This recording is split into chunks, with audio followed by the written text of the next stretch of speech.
C'est bon, ça rec. On est bon ? Ouais. Models.fr vous présente son podcast.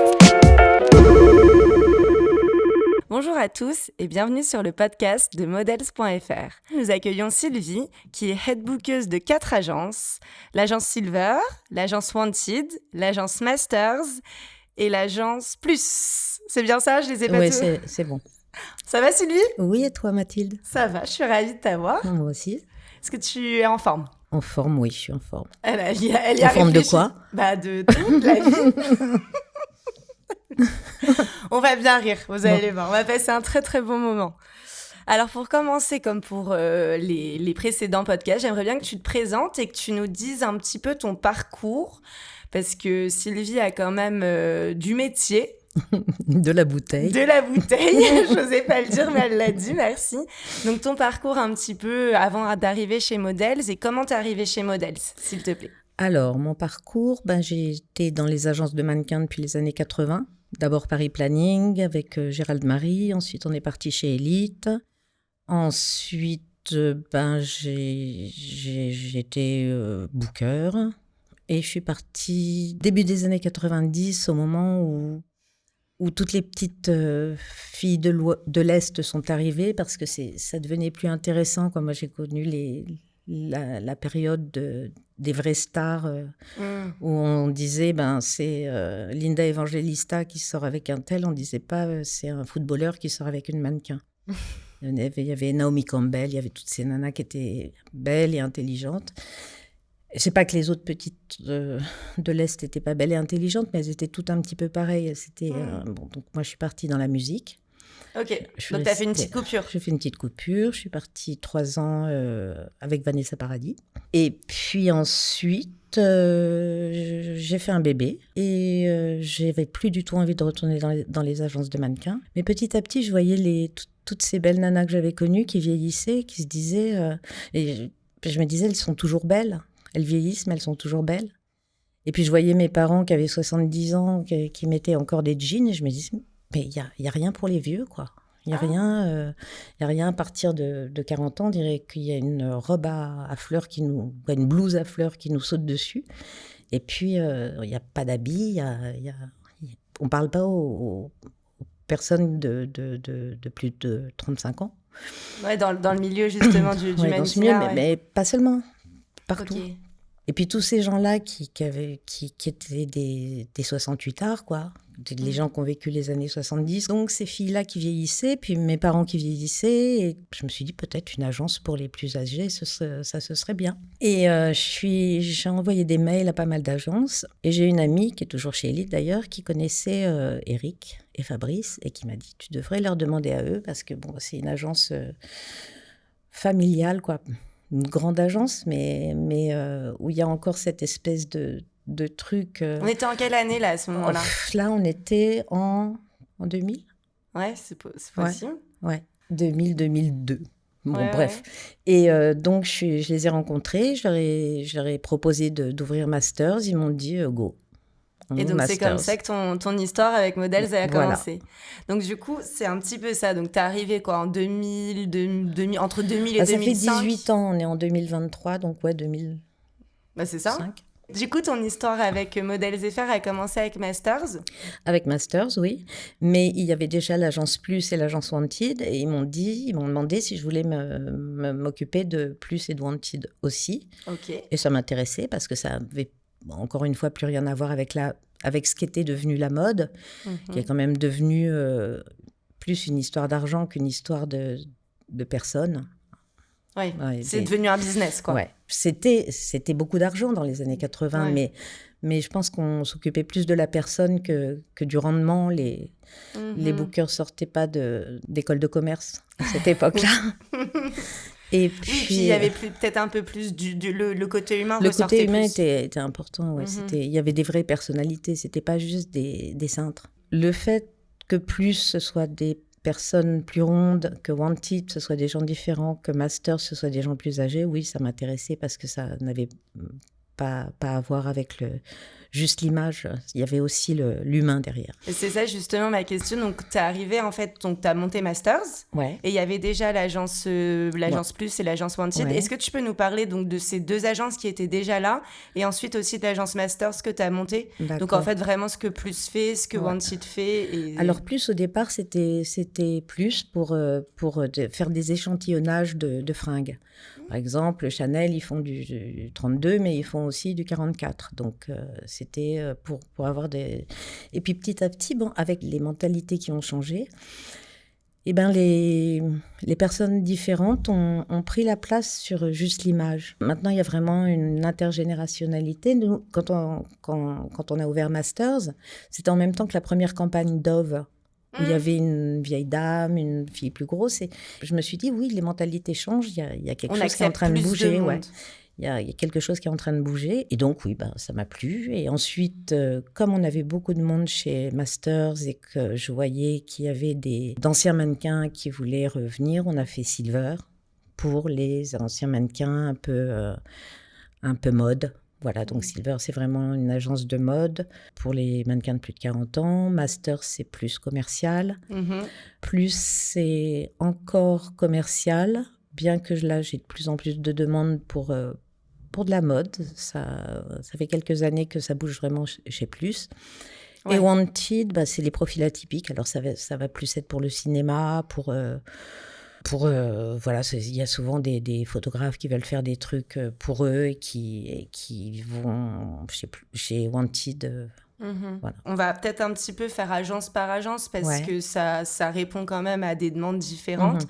Donc l'agence Plus qui était déjà là quand tu es arrivée, donc elle a quand même déjà presque 20 ans. Ça représente donc des mannequins plus size, c'est comme ça qu'on dit, plus size, à partir de quelle taille jusqu'à quelle taille? Est-ce que tu peux nous parler un petit peu de ce marché depuis ton arrivée et jusqu'à aujourd'hui, en fait, l'évolution du marché des mannequins plus size? Alors au début, c'était vraiment à partir même d'un 38, c'est horrible de dire ça, hein. Mais d'un 38 jusqu'à 50, 52, 54, 56. Maintenant, c'est plus rentrer chez Contrebande, les filles qui font un 38, 40 même. Maintenant, c'est plus, à partir du 40-42 jusqu'à plus. Donc, on a quand même un peu mieux redéfini le plus size. Le plus size, oui. Et on a des hommes aussi, on cherche des hommes aussi, et voilà. Ah, c'est bien, je fais un petit appel. Si vous êtes un homme avec... Un peu de forme. Voilà, bien formé. Et bien voilà. Et puis aussi, on demande surtout que les gens n'aient pas envie de maigrir, qu'ils se sentent bien dans leur peau, qu'ils ne soient pas en train de se dire je suis grosse donc je vais aller chez Plus. Et puis 6 mois après, on les envoie à un casting. C'est pour ça qu'ils se sont fait poser un anneau et qu'ils font du 36. Et voilà, on veut des gens qui soient bien dans leur peau, bien dans leurs différences et voilà. Donc, chez Plus, comme chez Wanted, comme chez Masters, comme chez Silver, on veut des gens bien dans leur vie, bien dans leur âge, bien dans leur poids, bien dans leurs différences. Ça, c'est cool, parce que du coup, on voit que vous apportez un petit truc en plus, c'est qu'en fait, les gens faut pas juste qu'ils respectent une certaine... le truc strict du mannequinat, en fait, on voit que du coup, ça a évolué, ça s'est développé et qu'on ouvre de nouveaux... de nouvelles agences qui sont... Tu vois dans les pubs, quand tu regardes les pubs en ce moment, tu vois qu'il y a plein de gens différents. Il y a plus que les mannequins d'avant. Autant mieux. Et d'ailleurs, pas que dans les pubs au final, parce que l'agence Plus, vous avez certains mannequins qui ont aussi défilé pendant la Fashion Week, donc on voit aussi l'évolution là-dedans. Est-ce que tu trouves que c'est encore assez... est-ce que, à ton avis, c'est assez évolué ou il y a quand même encore des lacunes? Faut pas que ça bouge d'un seul coup parce que sinon ça fait commercial. Tu te dis c'est la mode des plus. Je sens que ça bouge petit à petit et que ça bouge normalement et que c'est normal que ça bouge, quoi. Ouais, ce que tu dis, t'as raison. Ça voudrait dire que si ça bougeait d'un coup d'un seul, ce serait juste un effet de mode pour une saison et après, en fait, on abandonne. Ouais, c'est ça. Bon, tant mieux. Alors. Et Wanted, est-ce que tu peux nous parler aussi de Wanted? Profil atypique, depuis combien de temps? Alors, Wanted, c'était là avant moi aussi, donc ça doit faire plus de 20 ans aussi. Et puis, on a des personnes de petite taille, on a des géants, on a des personnes qui ont du vitiligo. On a des traits très tatoués. Des traits très tatoués, mais tous bien dans leur peau, encore une fois, tous contents de leurs différences et qui en ont fait une force. En fait, ce qui a permis un petit peu les agences comme Wanted, comme Plus, et Masters et Silver, on va en venir après parce qu'en fait, tu les as aussi créées, ces 2 agences. Mais c'est qu'on se rend compte qu'en fait, la mode peut s'adresser à tout le monde. La mode s'adresse à tout le monde. Et le commercial aussi, d'ailleurs. Et le commercial aussi, oui. Tout le monde s'habille, tout le monde boit de l'eau, tout le monde mange. Même si tu dis ça, c'est en train de bouger, on le voit doucement mais sûrement. Mais bon. Oh, moi, je le vois vraiment. Je vois vraiment que ça bouge. Moi, je regarde. Je suis fan de pubs, donc je regarde toutes les pubs. Et il y en a vraiment qui sont bien. Il y a vraiment de la vraie créativité, des vrais, il y a des vrais trucs qui se passent. Ça s'est passé depuis longtemps en Angleterre. Et là, voilà, ça arrive un peu en France et ça arrive, c'est bien. Parle un petit peu de Masters maintenant, s'il te plaît. Alors, Masters, au début, c'était juste pour dire... La vie n'est pas finie à 50 ans. À 50 ans, on peut changer de vie. À 50 ans, on peut tomber amoureux. On peut changer de métier. On a toujours envie de s'habiller. Et puis, on ne devient pas vieux. Comment dire ? On est un enfant. Ensuite, on est un ado. Ensuite, un adulte. Un adulte, normalement. Et puis, ça vieillit, mais toutes les personnes, elles restent à l'intérieur. Donc, c'est pas comme si d'un seul coup, t'étais un adulte et puis tu devenais vieux. Oui, c'est pas parce qu'on a passé un certain âge qu'on a oublié notre âme d'enfant. Ou... Qu'on n'a plus envie de s'habiller. Ou... Voilà, et puis on s'est dit vraiment, il faut que les personnes plus âgées aient aussi une représentation. Et... Comment on les appelle ? Parce que seniors, c'est quand même les mettre dans une catégorie. Les masters, les maîtres. Les masters. Et c'est ça, c'est qu'en fait, tu voyais qu'ils étaient pas... On voyait qu'il y avait l'agence Plus Wanted, donc les mannequins plus ça et un peu atypiques étaient représentés. Mais les adultes plus, pas tant que ça au final. Non, les plus âgés n'étaient pas représentés. Et ça a changé, tu trouves ? Oui, ça a changé. Oui, maintenant, même pour des... Avant, c'était tabou quand une crème anti-rides, t'avais une nana qui avait 20 ans, tu te disais, oh là là, ça marche bien cette crème anti-rides. C'est vrai. Là, maintenant, on nous demande, oui, des femmes avec des vraies rides. En fait, c'est devenu un peu plus honnête, la publicité. On a parlé de 3 agences. Il y a une 4e qui est arrivée en cours de temps. Silver. Est-ce que tu peux nous en parler ? Silver, c'est toi qui es à l'origine de Silver ? Oui, c'est... On veut tout savoir. Ça fait 10 ans. À force d'avoir des nouvelles et nouveaux anciens mannequins qui voulaient continuer, qui n'étaient pas pris dans les agences lambda, on s'est dit, on va faire un nouveau département où il y aura d'anciens mannequins. Ce sera la beauté n'a pas d'âge. Et on a ouvert Silver et on a gardé chez Masters un peu les mamies gâteaux, les comédiens. Plus commercial, plus des profils. Plus commerciaux. Et chez Silver, on a pris vraiment les modes, quoi, les anciens mannequins.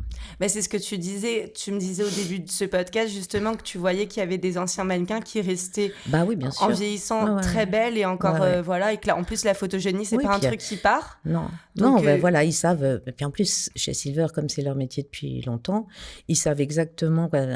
On n'est pas obligé de leur dire, mets-toi de ce profil pour que je vois. Ils savent quel est leur profil. Tu les prends en photo, ils savent exactement toutes les poses qu'ils peuvent faire. Ah oui. Ah ouais, non, mais c'est impressionnant. Comme à chaque fois que je vois une Silver se faire prendre en photo quand Fabrice les fait, je suis en train de me dire, mais waouh, ils savent. Tu t'occupes quand même de 4 agences. Comment ça se passe ?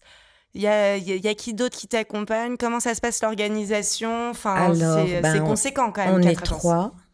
Il y a donc Karine et Aude. Et on bosse à 3. Nous, on bosse vraiment à 3. C'est pas chacun son booking, tout ça. C'est vraiment... On est en copie de tous nos mails. Ça fait qu'il y a toujours une qui peut donner une idée en disant « Est-ce que tu as pensé à celle-ci ? Ou est-ce que tu as pensé à celui-là ?» ou machin. Et oui, on bosse vraiment en équipe. On est Aude-Sika. Ouais, ça s'appelle Aude-Sika. Aude, Sylvie, Karine. Et donc, on bosse vraiment en équipe et tout se passe bien. Et on a la même... de temps en temps, on se prend la tête parce que moi, je trouve que telle fille est belle, alors que Karine me dit « Oh, non, pas trop. » Mais bon, voilà, on arrive toujours à s'entendre. Oui, après, les goûts et les couleurs, Exactement. c'est pas toujours facile. Et puis, il y a 4, quoi. Il y a 4 pros. Enfin, à Oui, chaque fois, faut ouais. jongler en plus. Et ça, justement, jongler, est-ce que les demandes des clients sont très différentes en fonction des agences? Tu vois, par exemple, plus, c'est vraiment que dans un secteur Non, là, j'ai de plus en plus. Là, j'ai des demandes pour des soins capillaires où ils nous disent qu'ils cherchent des beaux cheveux, tout ça. Mais les plus size sont les bienvenus. Donc, ça devient, voilà, ils veulent juste des personnes qui dégagent quelque chose. Chez Wanted, bon, les gens savent ce qu'ils veulent en général. Et chez Masters ou chez Silver, là, c'est plus rigolo parce qu'on nous dit je voudrais une femme 60 ans. Et puis, tu envoies des femmes en mood board qui ont 80 ans. Je crois qu'il n'y a plus une notion de l'âge. Maintenant, c'est des styles qu'ils veulent, les clients. et une personnalité aussi.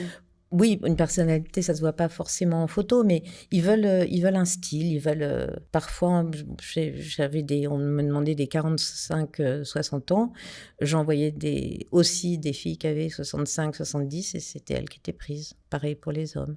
Le booking, Oui. L'évolution du booking, parce que je pense que on a eu Jessica juste avant qui est aussi depuis 20 ans dans le booking, mais toi, tu as vu aussi d'autres maisons. Oui. Tu peux nous parler un petit peu de tout ça, de l'évolution? Comment ça a changé? Qu'est-ce qui a changé? Ce qui a changé, c'est que avant, tu devenais booker comme ça, d'un coup. Moi, j'ai jamais fait d'études de booker. Je suis devenue booker comme ça maintenant. Bon, on demande des gens qui sortent d'écoles de commerce et qui n'ont pas vraiment la fibre. Moi, en même temps, j'ai toujours bossé dans des boîtes où il y avait cette fibre-là de booker humain.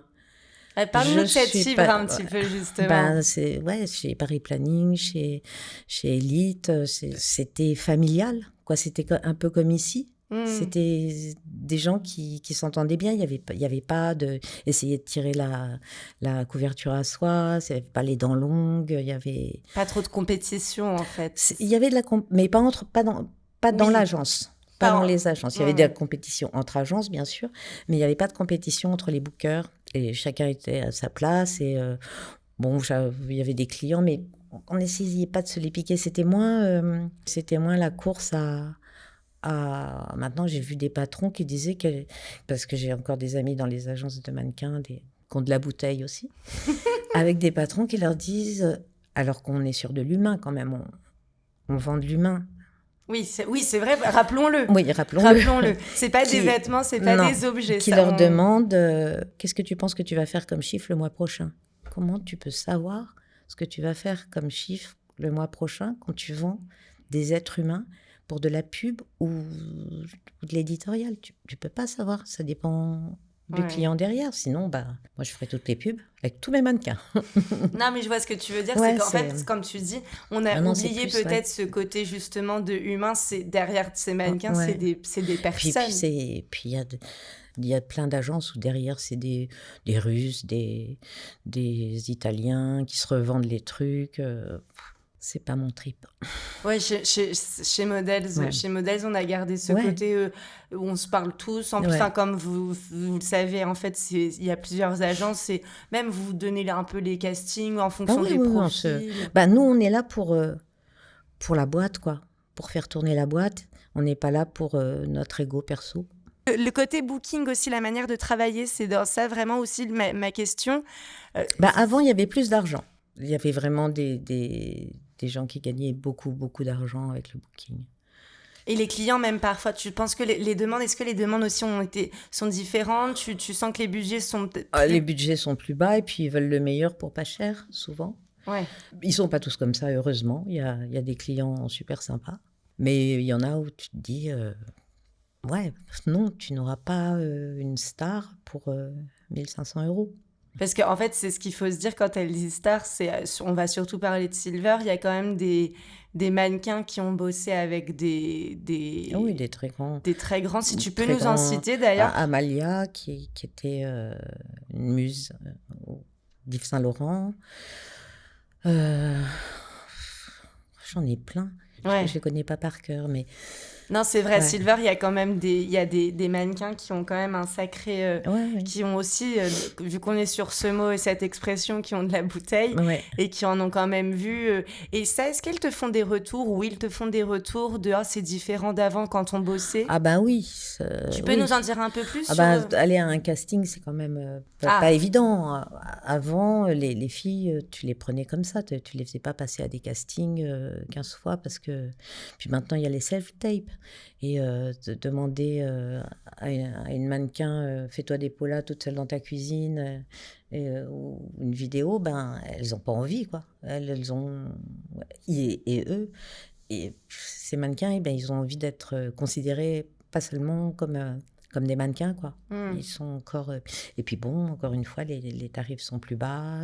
C'est pas que les tarifs sont plus bas, c'est que la vie est plus chère. Aussi, oui, Voilà, c'est parce vrai. que bon, c'est vrai que 1 500 €, tu te dis, ça fait 10 000 francs. Mais bon, 10 000 francs, à l'époque, c'était beaucoup. Tandis Oui. que maintenant, 1 500 €, c'est rien.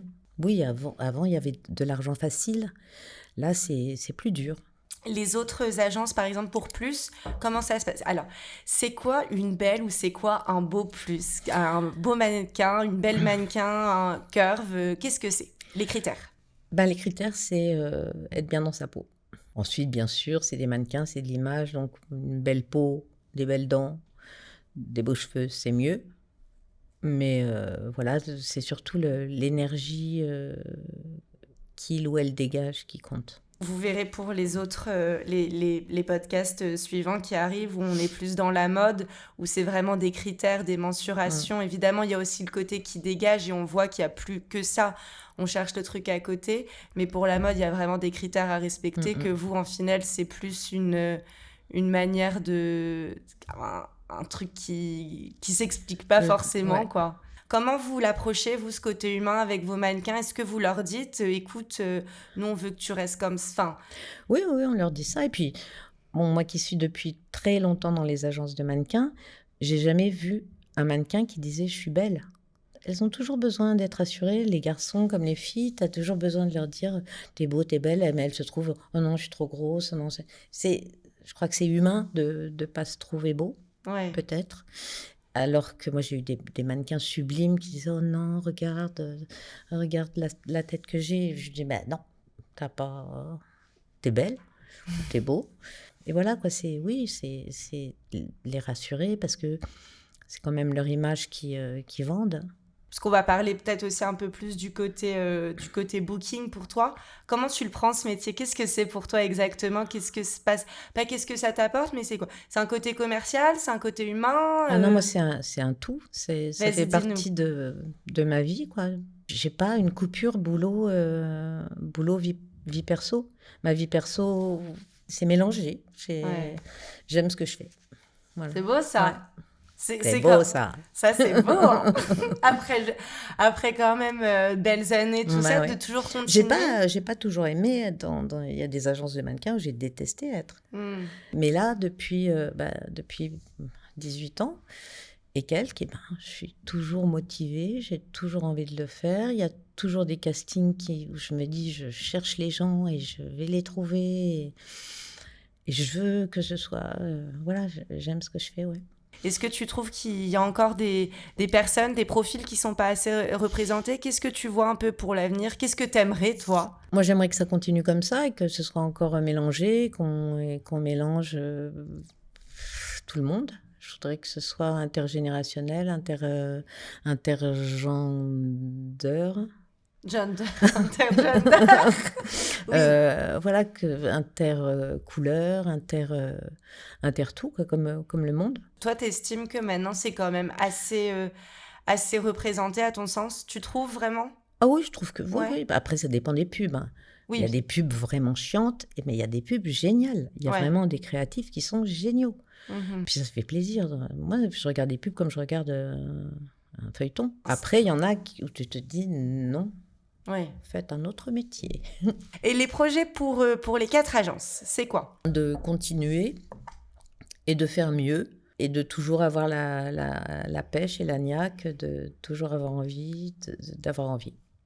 Ah, avoir envie, c'est important. Se lever le matin et avoir envie, c'est quand même... De venir au boulot avec le sourire et Et d'être bien dans ce qu'on fait, c'est quand même, ça n'a pas de prix. Du coup, Sylvie, qu'est-ce qu'on peut te souhaiter, toi, pour la suite, pour tout? D'être toujours heureuse dans ce que je fais, dans ce que j'entreprends et dans ma vie. Et, vas-y. Une 5e agence? Non, peut-être pas quand Tu même. m'avais pas parlé des femmes enceintes, tout ça? Si, j'ai pensé à des départements femmes enceintes parce que c'est vrai que dans les agences, quand les filles sont enceintes, elles partent en congé maternité. Mais je voudrais pas m'en occuper. Voilà. Donc, en fait, ça, c'est Sylvie. Ouais. Elle a des idées. Elle peut vous les donner si vous voulez.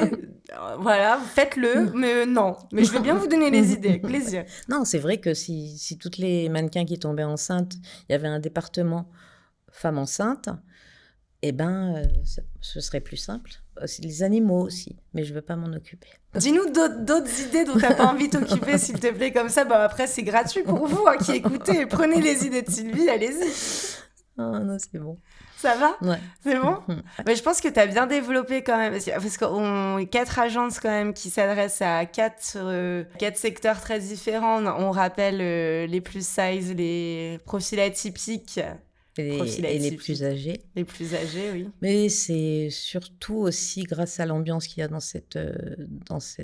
chez models.fr. Et puis, aux équipes, aux patrons et à l'ambiance qu'il y a, c'est hyper important, l'ambiance. On a un personnage, vous savez, là, je la vois, je la connais par cœur, je sais que là, elle commence un peu à s'impatienter.